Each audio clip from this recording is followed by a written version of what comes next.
क्योंकि काजल देवी जी को अपनी ठंडी आंखों से देख रही थी। काजल देवी जी के मुंह से कनक सुनकर एक पल के लिए उन्हें देखती रह गई, पर फिर अचानक उसका पास्ट याद आया कि कनक को कैसे इन लोगों से खुद से दूर किया था, इसलिए उसकी आंखें ठंडी हो गई।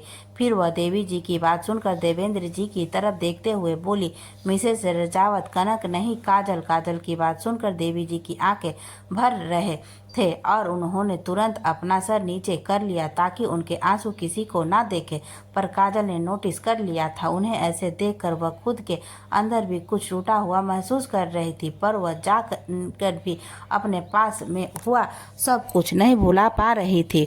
उसके पास में बैठा है यह भी उन दोनों को नोटिस कर रहा था, पर जैसे ही देवी जी ने अपना सर नीचे किया, काजल ने यह यान एक हाथ पकड़ लिया और यान काजल के हाथों को अपने अंगूठे से सहलाने लगा और अपनी आंखों से इशारा किया शांत रहने का।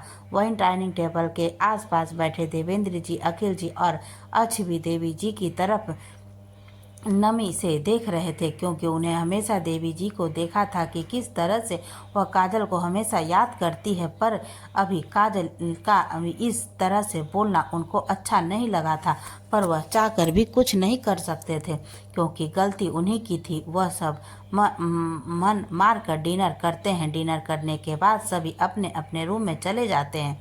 अभी किसी ने भी काजल से कुछ नहीं कहा था, क्योंकि सबको पता था काजल अभी किसी की नहीं सुनेगी, इसलिए वह सब शांत ही थे। दिल्ली राठौर पैलेस में भी सब ने डिनर कर लिया था और सभी अपने अपने कमरे में थे। पंछी भी अपने कमरे में अपने स्टडी टेबल पर बैठकर कुछ नोट्स प्रिपेयर कर रही थी, पर तभी उसे लगा जैसे उसके बालकनी में कोई है। जैसे ही महसूस करती है, वह उठकर अपने कदम बालकनी की तरफ बढ़ाती है। बालकनी में एक लंबा श्यान कलाम के अंदर आने की कोशिश कर रहा था।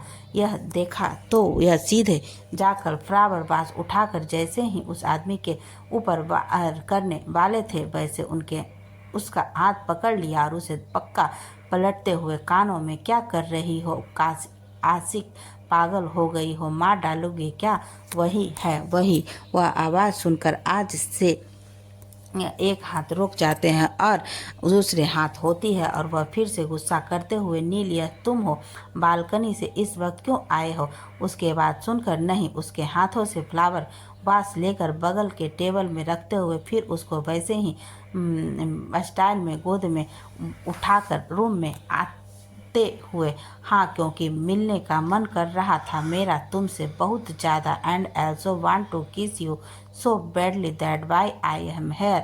यह कहते हुए नील जाकर आशी को बेड पर रखता है और वैसे ही उसके ऊपर बंद होते हुए उसके चेहरे की तरफ सूखने लगता है। वहीं अंशी नील की बातें छोड़कर अपने पास आता है, देखकर अपने आंखें बंद कर लेती है। नील जो अंशी को देख रहा था, उसकी आंखें बंद देखकर वैसे ही रुक जाता है और अंशी के चेहरे को देखने लगता है।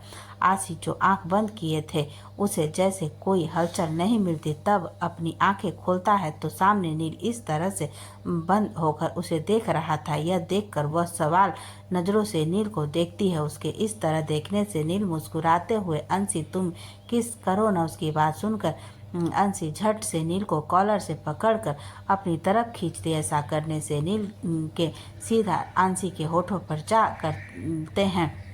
वही नील हैरानी से अंशी को देख रहा था। उसे बिल्कुल उम्मीद नहीं थी कि यहाँ से कदम ऐसा एक्शन दिखाएगी। वह तो बस मस्ती करने के लिए बोल रहा था। नील जैसे ही अंशी के ऊपर करता है, अंशी उसके होठों पर अपने होठ रख अपने मूवमेंट शुरू कर देती है। वही नील जो अभी तक अंशी को देख रहा था, वह महसूस कर वह भी एक्शन में आ जाता और अपने हाथ अंशी के सर के पीछे ले जाकर उसको पकड़कर उसका किस में साथ देने लगता है। नेहा ने भी अपने हाथ मिलाकर कॉल से हटाकर उसके गले लगा देती है। उसके कमर पकड़ कर उसको सर को पकड़ पैशनेटली किस करने लगता है। दोनों ही पागलों की तरह एक दूसरे को चूम रहे थे। जिस उसे दे ऐसे सांस लेने पर देखा तो यह लगती तो मिल अंशी के होठों को छोड़कर उसके गर्दन पर अपने होठ रख देता और उसे वहां किस करने लगता है। वहीं अंशी अपने सांसों को संभालने के लिए लंबे लंबे सांस लेने लगती है, जिससे उसका चेस्ट नील के चेस्ट से टच हो रहा था। नील धीरे धीरे अपने होठ अंशी के सीने पर रख देता है। वह वहाँ पर किस करते हुए वॉइस कर रहा था और अपने एक हाथ को अंशी के चेस्ट पर रखकर उसे धीरे धीरे प्रेस कर रहा था, जिससे अंशी की आहें निकल रही थी। नील सीने से उसके चेस्ट पर कपड़ों से ऊपर से ही हॉट कर देता है और उसे वह किस करता है, जिसे महसूस कर अंशी की सांस और ऊपर नीचे होने लगती है। फिर नील हाथ से जल्दी जल्दी अंशी के सारे बटन खोलता है और उसको पूरा हटा देता है। रात होने की वजह से अंशी ने अंडरवियर नहीं पहन रखे थे, जिससे कि उसके शर्ट हटने से अंशी पूरी तरह नेक्ड हो जाती है। नील अपने एक हाथ से अंशी के चेस्ट को पकड़ता और एक को मुंह में ले रुसक करने लगता है। उसका एक हाथ अंशी के संवेदनशील जगह पर मूव कर रहा था, जिससे अंशी के मौन भरी आवाज़ उस कमरे में गूंज रही थी। अब नील धीरे धीरे नीचे जाकर उसके वहाँ संवेदनशील जगहों पर अपने होठ रख देता है और उसे वहाँ शक करने और किस करने लगते हैं। उनके ऐसा करने से अंशी तेज हो जाती है और उसकी पकड़ उसके बेडशीट पर टाइट हो जाती है। नील लगातार उसे वह किस कर रहा था और उसका एक हाथ उसमें मूव कर रहा था। उसके ऐसा करने से अंशी पूरी तरह से पागल हो चुकी थी। वह अब नील को अपने रिक्वेस्ट वॉइस से देख रही थी। नील उसके दोनों थाई को पकड़कर अपने सर को उसके बीच में रखकर तेजी से मूव कर रहा था। फिर थोड़ी देर बाद वह वहाँ से अपने सर को निकालकर अंशी के चेहरे को देखता है। फिर वहाँ पर एक किस कर खड़ा होता है और अपने सारे कपड़े निकालकर जल्दी से अंशी के ऊपर जाकर उसके होठों पर अपने होठ रख देता है। पर जैसे ही नील ने एक आग में अंटर करने वाला होता है, जैसे ही अंशी के दरवाजे पर कोई नॉक करता है, वहीं इस जो कि आवाज़ सुनकर नील रुक जाता है और एक नज़र अंशी को देखता है जो उसे देख रही थी। फिर अचानक से अंशी नील को अपने ऊपर से धक्का देकर उठकर बैठ जाती है। वही नील के चेहरे पर इस वक्त ना खुशी के भाव थे, वह गुस्से से दरवाजे की ओर देख रहा था। अंशी जल्दी से अपने शर्ट और शॉर्ट्स पहनती है और नील को खड़ा करती है, पर नील तो जैसे खड़ा होकर उसे खोल रहा था, फिर जैसे अपने हाथ छोड़कर रिक्वेस्टिंग से इससे प्लीज़ प्लीज़ जल्दी जल्दी अंशी के ऐसा करने पर वह अपनी पैंट पहनता है और उसे वॉशरूम में ले जाकर वॉशरूम की डोर बंद कर देती है और अपने आप को जल्दी से नॉर्मल करके दरवाजे की तरफ जाने लगती है। इससे भी उसके दरवाजे को कोई बहुत देर से नॉक कर रहा था। अंशी जल्दी से जाकर दरवाज़ा खोलती है तो सामने अंश जी खड़े होते हैं। हमने से इस वक्त अंशी को देखकर उन्हें देखते हुए, डैड आप यहाँ इस वक्त कोई काम था? अंशी के सवाल पर अंश जी उसके सर पर हाथ रखते हो, बच्चा इतनी रात को तुम जाग क्यों रही हो? मैंने देखा तुम्हारे रूम की लाइट्स ऑन है, इसलिए कहीं कुछ दिक्कत है तो मुझे बताओ।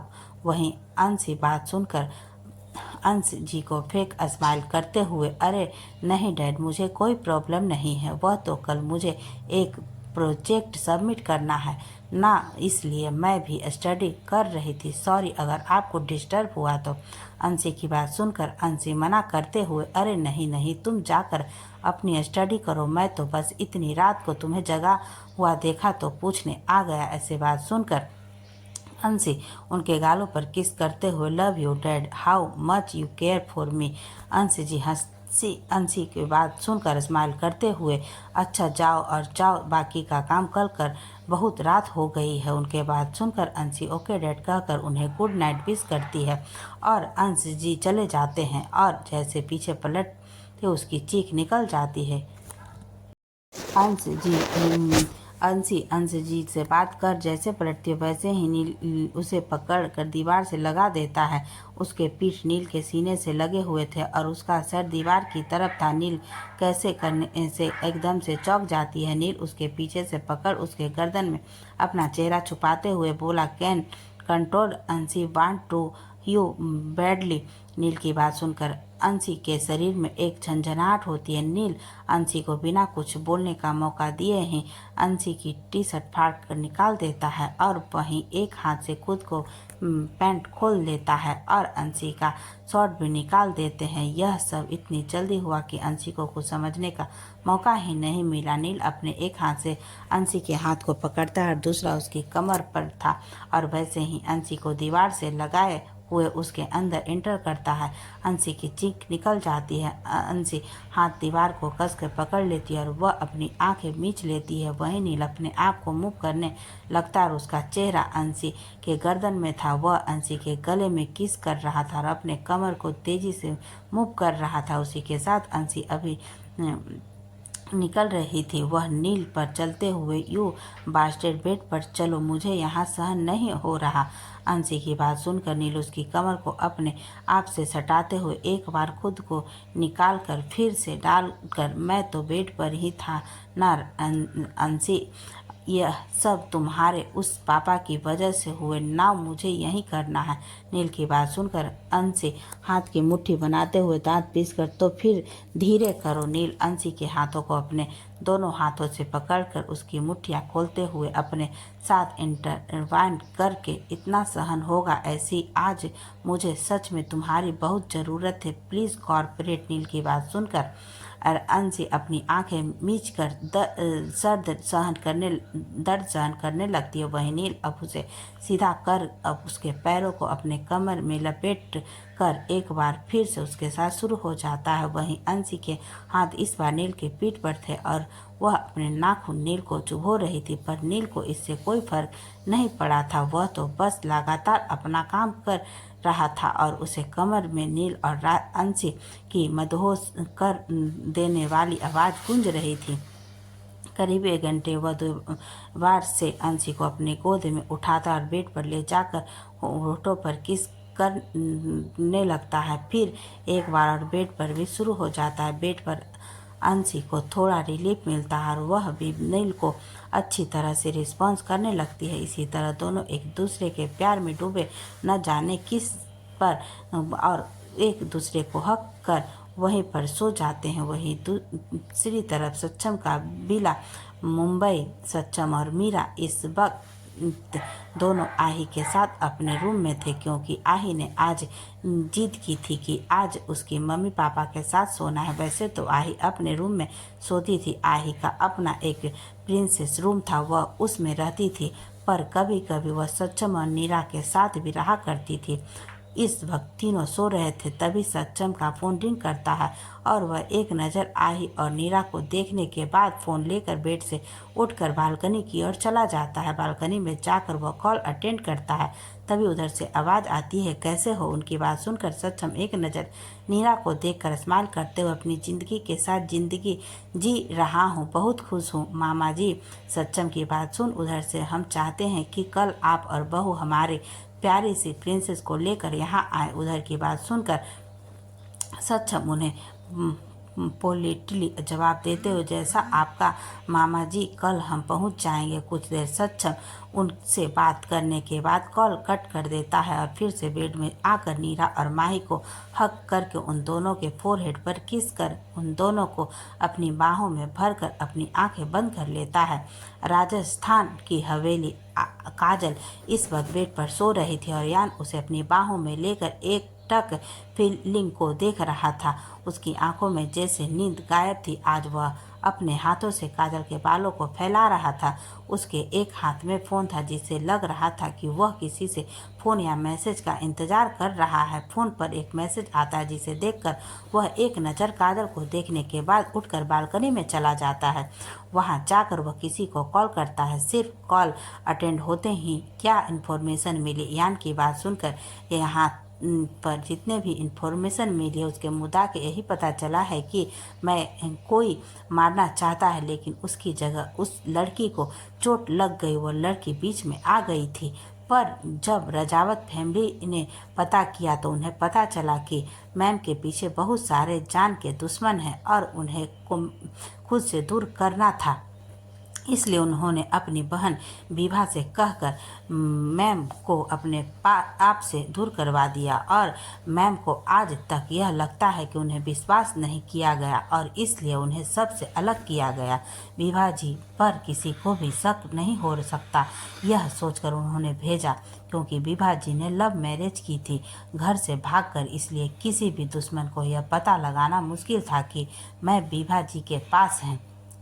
इसलिए रजावत फैमिली ने विभा जी को लेकर कहीं दूर जाने का कहा, जिसकी भनक रजावत परिवार में से भी किसी को ना हो। पर मैम की असली मॉम देवी जी, वह हमेशा अपनी बेटी के लिए तड़पती रही। उनकी तबीयत खराब हो गई, लेकिन जब मैम 18 की हुई तब उन्होंने हमको ढूंढना शुरू किया और तब जाकर मैम उन्हें मिली। इसलिए उन्होंने मैम से कांटेक्ट किया यहाँ आने के लिए, क्योंकि उनकी दादी सीरियस कंडीशन में है। सामने वाले की बात सुनकर यान बिना कुछ बोले कॉल कट कर देता है। बहुत राज है वाइफी तुम्हारी लाइफ में, सब राज से पर्दा मैं हटाऊंगा, मैं तुम्हें हर खुशी दूंगा।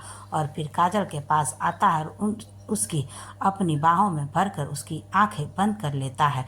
इसी तरह आज का दिन निकल जाती है। अगली सुबह रजावत हवेली में चहल पहल थी, हर जगह सजावट हो रही थी और शेफ से कहकर अलग अलग तरह की डिशेस बनवाई जा रही थी।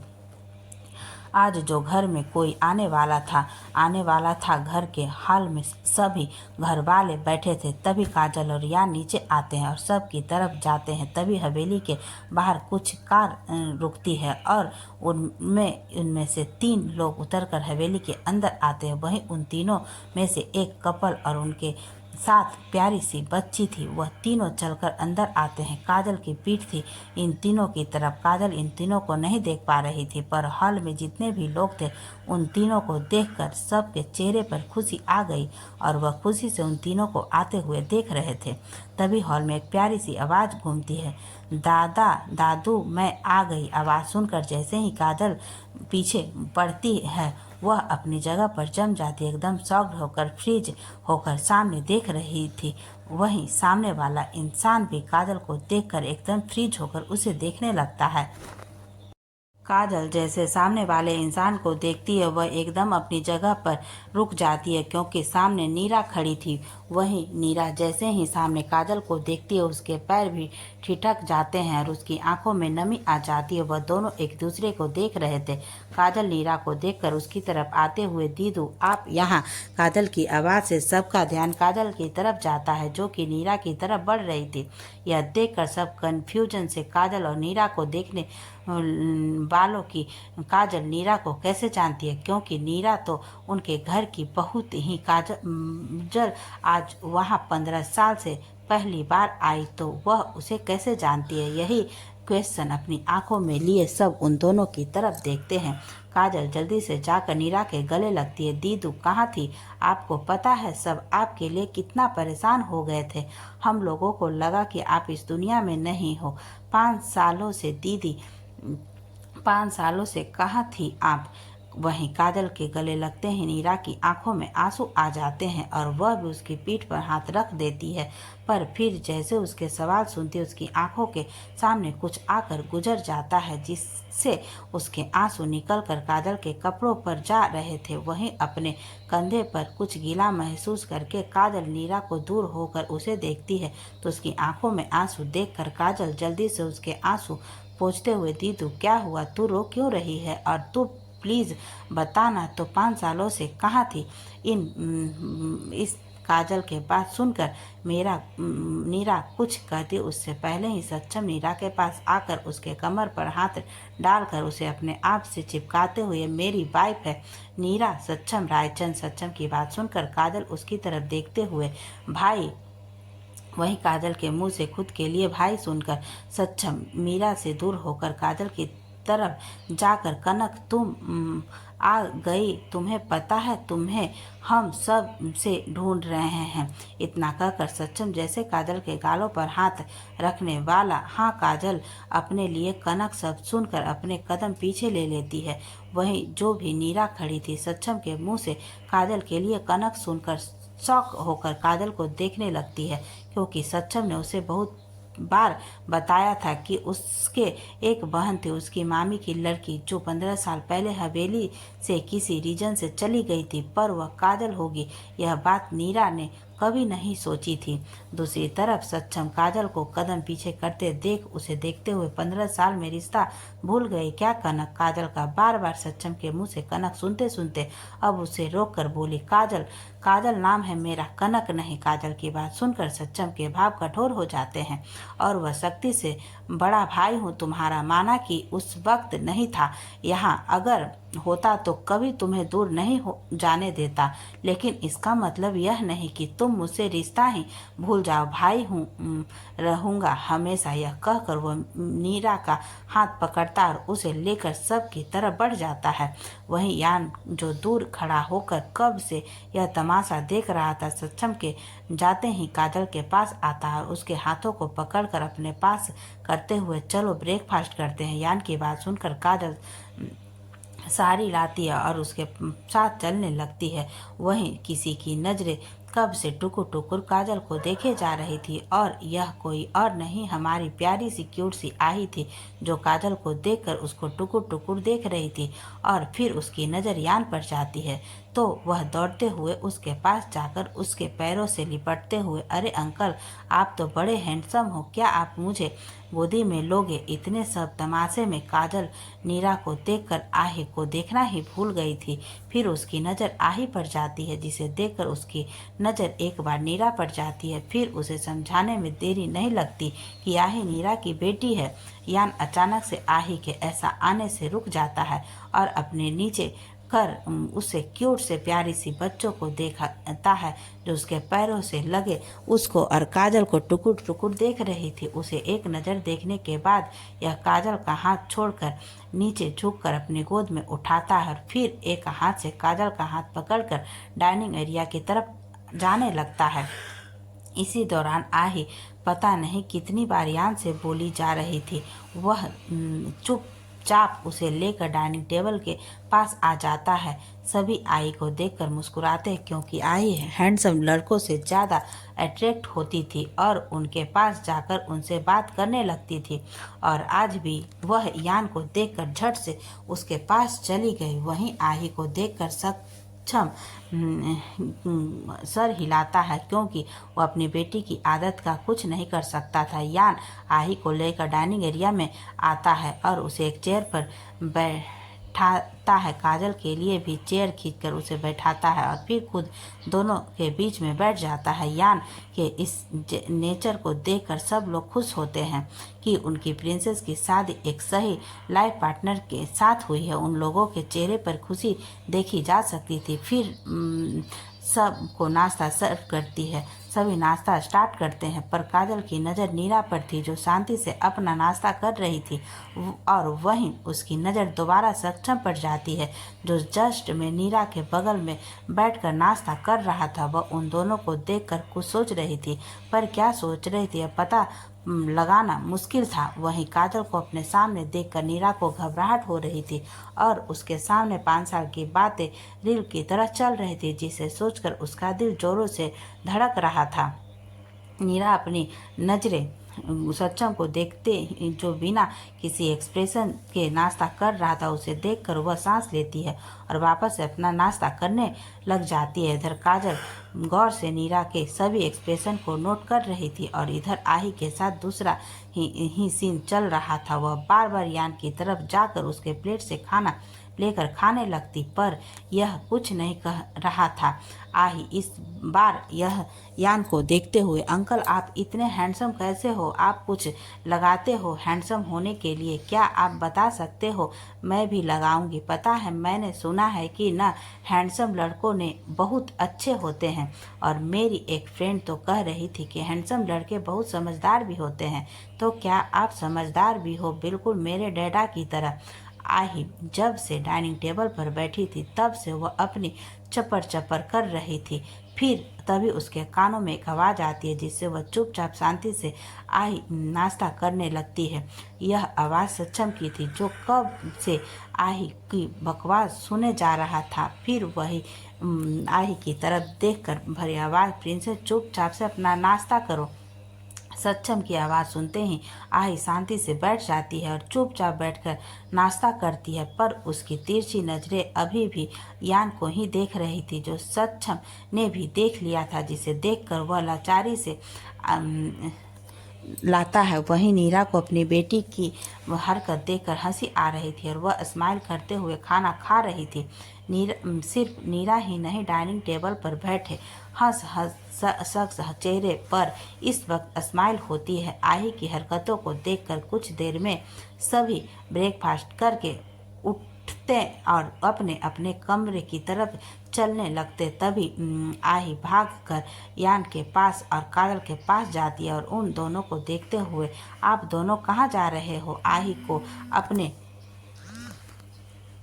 सामने देखकर काजल झुककर उसे अपनी गोद में उठाते हुए, हम बाहर जा रहे हैं किसी काम से, आकर तुम्हारे हैंडसम अंकल तुमसे मिलेंगे। काजल की बात सुनकर आही उसके गले में अपने बाहें लपेटते हुए, ओके, पर आप कौन हो? मैं आपको क्या बुलाऊं? आप तो एकदम प्रिंसेस की तरह दिखती हो। आही की सवाल सुन काजल उसकी तरफ देखकर, तुम मुझे मासी बुलाओ या फिर बुआ, मैं दोनों लगूंगी तुम्हारी। पर फिर उसे रियलाइज होता है उसने क्या कहा और वह चुप हो जाती है।